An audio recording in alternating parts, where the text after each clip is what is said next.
see whether or not that it is going to be a Cho jungle, because we've seen this a few times before already here at MPL ID. At this point, I'm not even surprised if the Cho goes to jungle, if the Esme goes to jungle. That just shows how crazy Season 10 is, Arashi. Expectations are broken every single day of the MPL. And honestly, what I'm wondering about is the Cho in the jungle, okay, is he going to build tank or is he going to build damage? Because there's so many options that all these teams can put into use. It depends on what they want to do. If they want to go for full damage and delete the B-Tricks in those team fights, that is an option they can explore, the same way Evos did when they were up against this B-Tricks. Mirko, Albert was on Cho. Well, is this ladies the debut? And gentlemen, it is the debut, perhaps, of Albert's Cho in the jungle as we jump into the Land of Dawn for match 1, game number 1. The Dragon up against the Kings here in the series. Man, this is going to be very interesting because face value, I feel like Cho has a little bit of an upper edge against Hai, who is on the Amon. Every time they want to go for those contests, the Cho could just easily use his ultimate as well as the Jet Kundo to shy him away from that retribution. It is a Demon Slayer emblem on Albert, so hinting a bit at possibly being a tank. We'll just have to see though. The matchup between a fighter and an assassin usually favors the fighter for sure. He's too tanky to get bursted down, and he has enough damage to whittle down the assassin. So for Hai, the only real target he has on the side of Rrq Hoshi is Skylar on the Irrital. Because Clay, with the Real Manipulation Shield, he is really quite a bit more durable than most high-ground mages. Oh, Clay though, already in a little bit of a trouble situation here in the mid lane, but he will still be able to get out even without this sprint. And then that top side, this is what we expect. Skylar on the Irithel should be able to actually bully Kabuki out in the early phases before he has a shotgun, but Godiva now is going to get engaged on by Albert, who doesn't have to win the Dragon just yet. Finally gets it, but Facehugger is able to punch him back. Fun fact though, by grab, this is the 3rd time that the Cho jungle has made an appearance in MPL ID. Yeah, it was first on to Fearless and then Janakichi, and now 3rd in the hands of Albert here in the jungle. And so far, he does seem quite, you know, okay.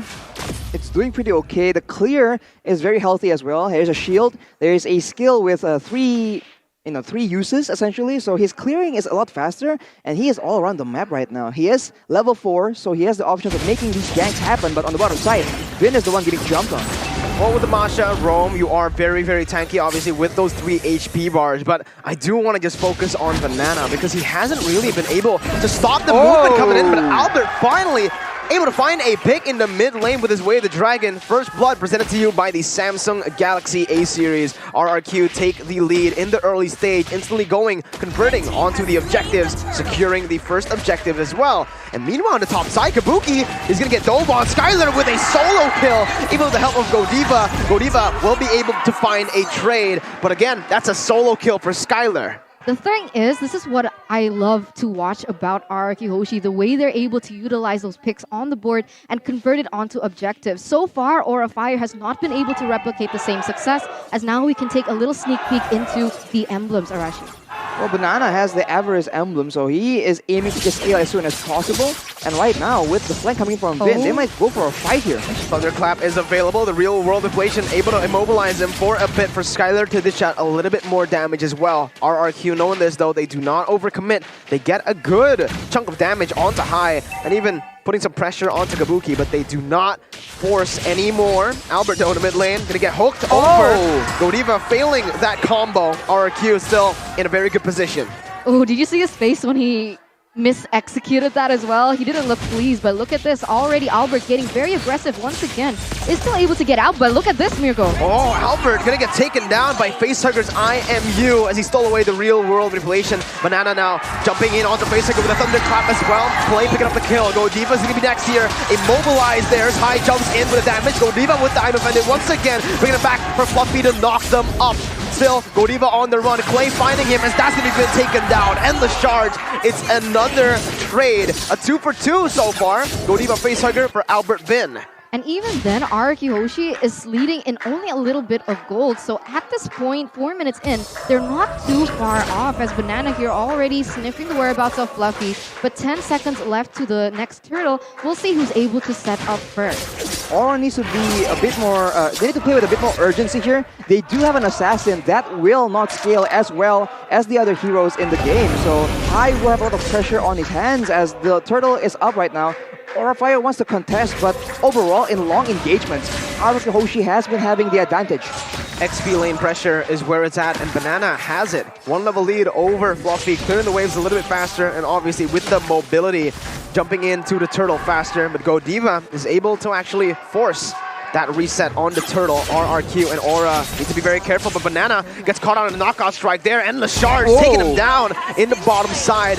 1-man advantage for Aurafire as they look towards the turtle now. 3v4, real world relation popped in, but Fluffy's still able to get away. The thunderclap comes in, but Albert with the retribution comes in to secure it. Now Albert with the way the dragon of his own going on to facehugger, still able to dodge away from now, but the damage comes in again onto the back lines. Terrified, Bin doing the same towards Hai, but both of the junglers surviving here. Bin will not survive. It's going to be Godiva who picks up the kill as they look towards Clay. I'm offended, not ready yet, but the damage might be enough to take him down. Clay forced to flicker out, and Aura win out even though they lost an objective.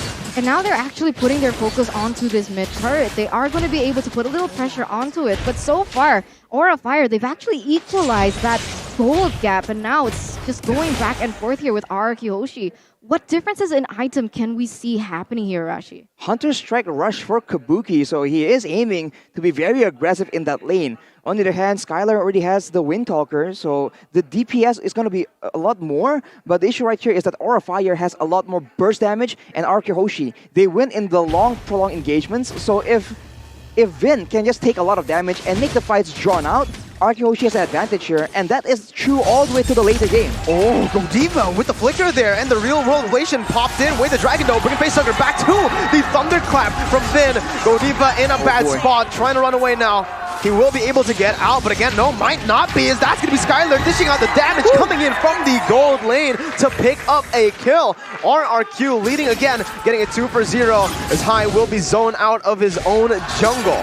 A little miscalculation in the setup there by Aurafire. Rrq Hoshi was able to just pick up the pace once again, set it to their own tempo, and now Hai might be caught in a bad situation. And Lashard not enough to take Skylar down. Albert comes in with the Jikundo, taking the damage onto the turret as well. Clay picks up a killing spree. Albert has built tank on this show, so he can afford to actually go in very, very aggressively, even deep in those team fights. Right now, Rrq Hoshi has a lot more pick-up advantage because Albert has been so good at finding those opportunities. It's quality, not quantity, that he's going for on this show, and it's been working out. Although, again, Aurafire still has the advantage, but it won't be until the late game. In the mid game, they will have to pull the trigger and play a lot more aggressively. But Rrq, they are securing all these neutral objectives. That was crazy. I mean, Aurafire was first to set that one up, but Rrq Hoshi, Albert in particular, with that clutch retribution, able to take it away from Aurafire. I think this is something that we were mentioning as well before we begun. The Amon against the Cho in that jungle position, it is going to be a little bit more difficult for Hai. And now Rrq Hoshi, they're starting to reap the rewards here. Already so much pressure, but Godiva as well as the other members from the side of Aurafire, they're pushing their focus in this bottom lane. Oh, they're already going to go on to Vin, giving him a lot of damage. But the real world relation actually going to take Hai down with the help of Vin's thunderclap.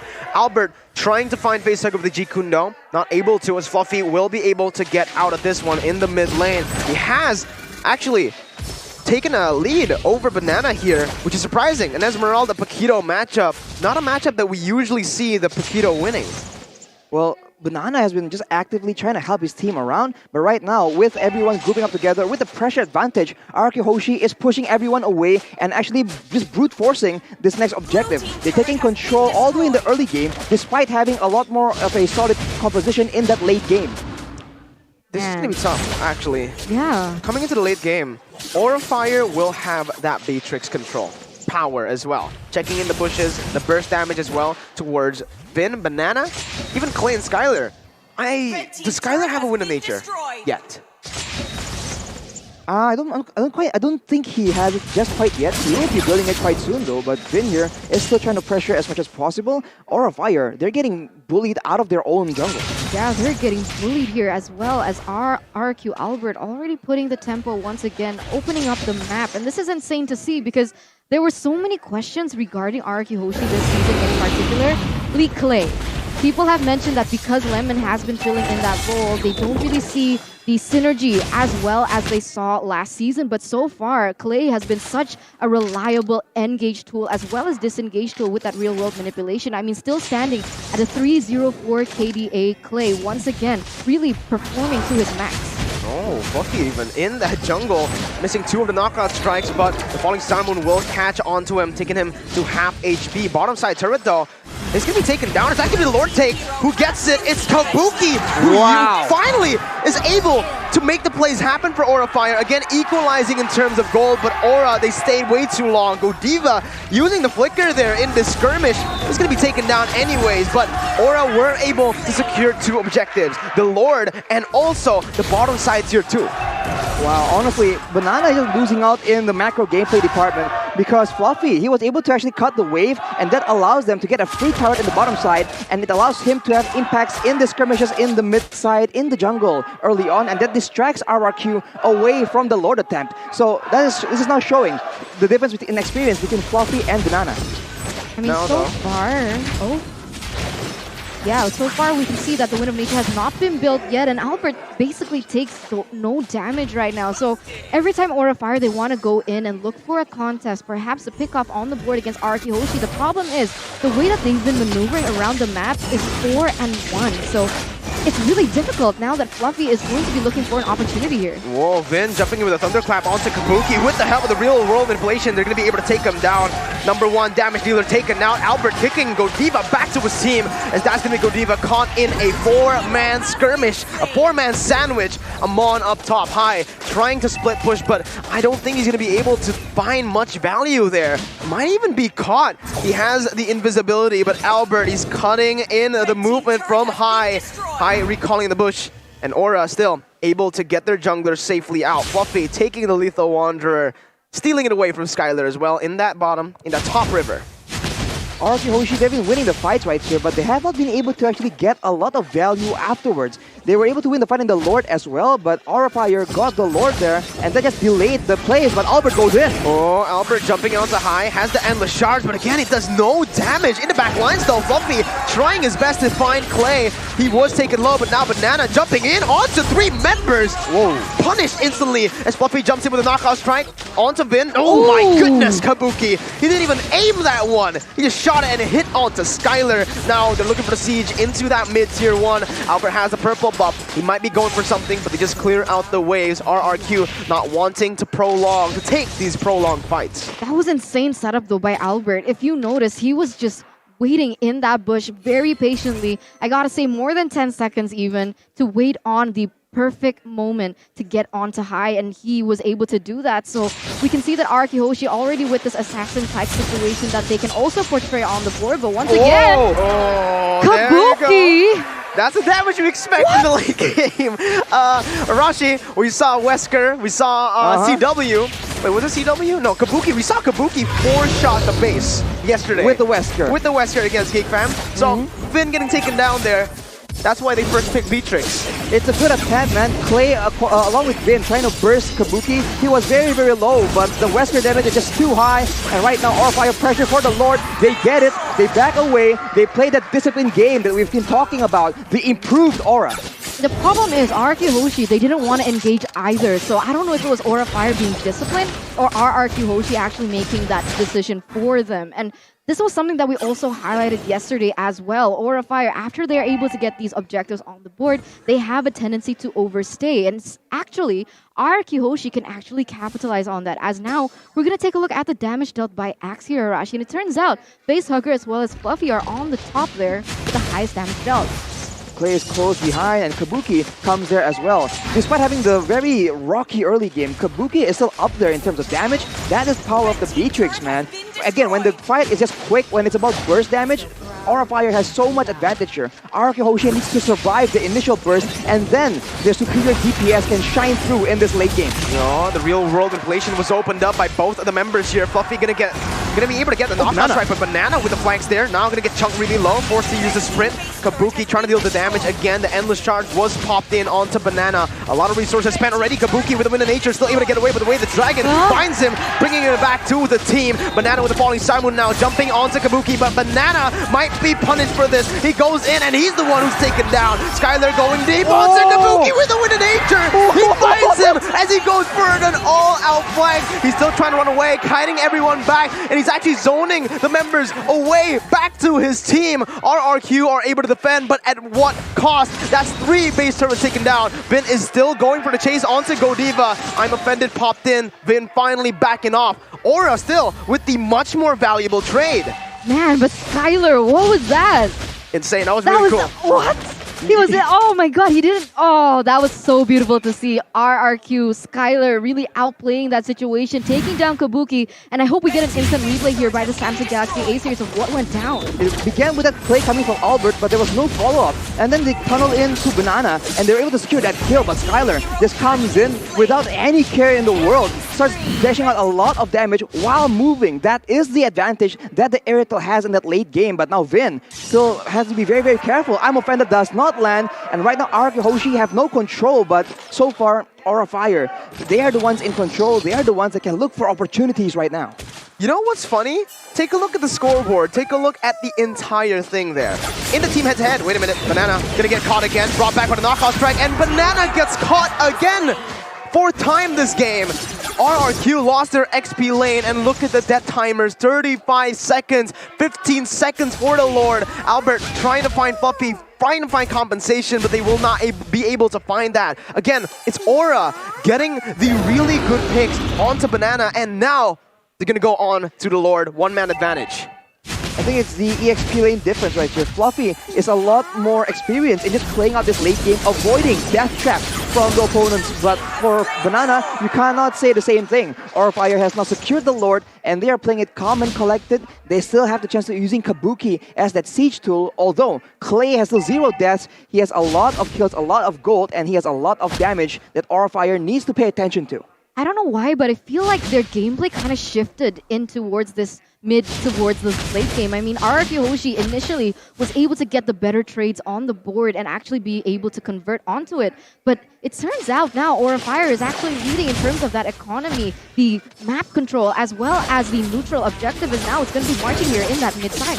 Vin's HP bar melting down as the real world inflation is going to be popped there. Fluffy diving in very, very deep onto Skylar, losing out a lot of HP. Banana going to find that immortality, popping it. Fluffy has the back away. The real world inflation here still activated by Clay, and they will be able to find the pick on towards Facehugger. Albert with a brilliant pick with the G Kundo. Now the falling star moon connecting on the 2 members. Skylar going crazy with the sprint as well, jumping to the back line, finding Fluffy, finding everybody. He's going to be able to get that double kill. No, 1 more shot. Fluffy was able to survive. Kabuki flickers forward to kill the...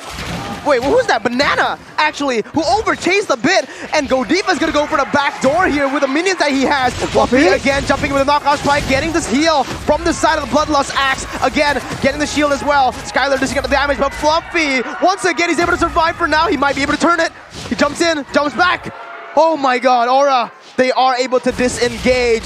And again, what I do want to mention is, team head-to-head, it was Rrq with better objectives, Aura with more kills, deaths, and assists. Here, it's a complete opposite. Yeah, complete opposite already now. And it's interesting because the way that they're able to see and grasp on each other's gameplay is insane. Rrq Hoshi, they were able to maneuver around this, able to outplay Aurafire, but in the end, Kabuki was able to do the same. In terms of this item, because of this basically 0 economy gap, what can we say? Well, we can say that Aurafire will have better pickoffs, and Rrq Hoshi, they are just very concerned about that backdoor potential. You saw that Skylar and Clay were both trying to get the kill onto Fluffy, but at the same time, they were very concerned about the base. You can see that they were very reluctant to leave it, just in case... Again, in case Kabuki makes that play yet again. That is the power, that is the pressure that a Beatrix can bring for your team. Now it's back to square one. Aurafire with the pick-off advantage. Rrq Hoshi with better DPS, better AoE. We saw that earlier in the base defense. Clay was able to use that real manipulation and he just held it on. He activated it and just kept it there to make sure that the rest of Aurafire are unable to push along with the Lord, and that just gave him the space to defend against that very aggressive push from Aurafire. Right now, I feel like Rrq Hoshi, they have one clear winning condition. The winning condition is they need to keep Irithel alive, right? Because if Irithel gets taken out, they don't have a source of DPS. They do have Albert with the damage, but unfortunately, it's a combo type of thing. So if that is used on one particular person on the side of Aurafire, they don't have another answer. Meanwhile, Aurafire, they have damage from Facehugger, they have damage from Kabuki, they have damage from even someone like Fluffy in that EXP lane on the Petito, as well as High. So there's just so many sources of targets that Rrq Hoshi have to control. Meanwhile, Aurafire, they only need to take down one. And look at how Fluffy is managing the waves. When he cut the mid lane wave, he only used a knockout strike and a jab, and that's it. He didn't go for a full clear onto the waves again, trying to set up that slow push. Obviously, Rrq did not want that to happen, noticed that, and cleared it up. But you already know the idea as to why Aura are trying to make this happen in the side lanes and even in the mid lane with the wave pressure slow pushing into the base. Rrq are going to have a very tough time micromanaging 3. You can see that Banana is very concerned about pushing deep into the side of Aurafire because he's been picked off so often. So now Fluffy, he has the advantage of being able to cut the wave and leave Banana alone in the bottom side, gaining a man advantage for Aurafire. Here as well, you need to see. Fluffy's buying so much time, distracting the members, and again, making them look. He's going for the flanks now. This might be dangerous for Rrq. They gotta be careful. They cannot engage just yet. Banana is still in the bottom side. Aura, knowing that they have a one-man disadvantage. Oh! Skylar's gonna get bursted down. Still has the win of nature. Still has the sustain. Kabuki not gonna be able to get that render shot. But Vin is gonna go on to High, who's still able to run away for now. Terrified, CC'd and melted down by Kabuki. Godiva's gonna go in as well, and that's a kill picked up. Fluffy still able to buy so much time. Again, so annoying. Onto the back lines of Rrq. Facehugger jumping in with a sprint. Real world inflation popped in, but Albert still gonna be able to cancel it out, as now it's gonna be Clay who's gonna be targeted. Knockout strike finding him, shutting him down. Banana in the midst of it all, jumping in with the falling Simon, able to time it perfectly to find Facehugger. High is still on the Lord. It's a 2-for-1, and Aura have won another skirmish. Another skirmish, and it is going to be the Lord taken by them as well. Initially, it felt like Rrq Hoshi was able to read the setup happening from Aurafire, but it turns out Aurafire comes out on top, and now they're really just asphyxiating Rrq Hoshi without any source of everything that they have. They're taking away the jungle, they're taking away all the neutral objectives on the board, as well as the buffs, and now they are going to be managing all 3 lanes to push and just clash onto Rrq Hoshi at the same time. That was the first death for Clay in this game. That was how chaotic that fight was. Fluffy is just doing a great job of disrupting the backline setup, and now with the Lord Aurafire, they're going for a decisive end to this very exciting game. High again, dishing out damage onto Albert, taking half HP away, as the rest of the damage is going to be placed onto Vin, who has lost 1 HP bar. Thunderclap on the back lines, but man, that's the Wesker for you. They are able to actually zone away from the Lord. Skylar killing the Lord, taking him down to prolong the game once again. It's still just a 1-for-0. Aura have a man advantage. Buffing with the knockout strike, able to find Albert 2 times here, but look at Clay in the back lines. He's going to be able to try to go for this engage once again. Godiva's going to get got onto the way of the dragon there on the bottom side. Kabuki not even giving a chance for them to defend, flickering straight for the base with the Wesker, ending the game, sealing the deal, taking the lead in this series. Man, that was just so well played by Aurafire there.